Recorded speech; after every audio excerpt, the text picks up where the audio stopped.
Today we're going to talk about crow pose, Bakasana.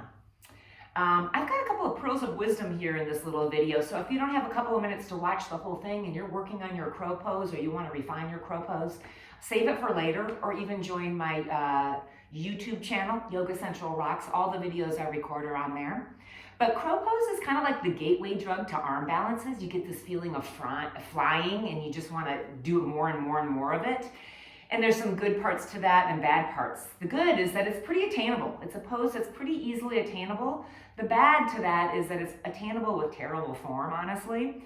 And the more we practice things with bad form, the more that habit gets really laid in us, and it's hard to recreate good form after that. So I've got about 5 or 6 tips here that might really help you get your good form, and then maybe you can move on to other arm balances like flying pigeon or firefly. So wisdom number 1, pearl wisdom number 1 is make sure that you're rotating your elbow creases a little more forward so that when you bend your elbows, the elbows bend side to the back of your body, not out to the side. When you roll your elbows out to the side, you can see my shoulder heads drop forward, and now I'm basically collapsing my shoulder girdle. So when you take your elbow creases and kind of roll them a little bit forward, and part of that is turning your wrists out, so that when you bend your elbows, the elbows bend out to the back of your body like this, as opposed to out like that. The other part I want to mention is that I like to put the feet together and then put the knees out, and put your knees into your armpits.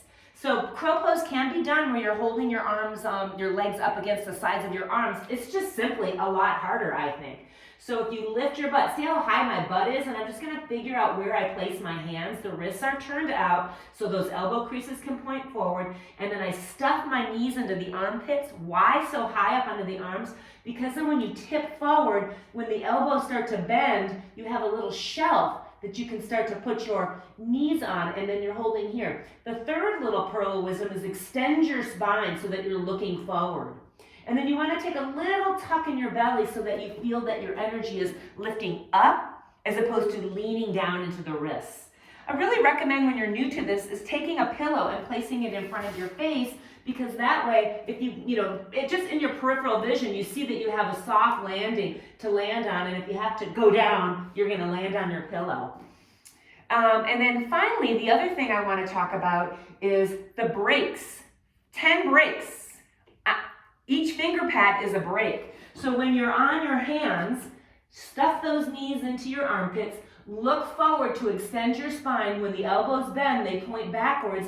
Just pick up one foot, try the other foot, and then one foot that feels pretty confident, just tiptoe that other one up, and you got your fingers. My little finger pads can catch me from moving forward or back, and that's your breaks.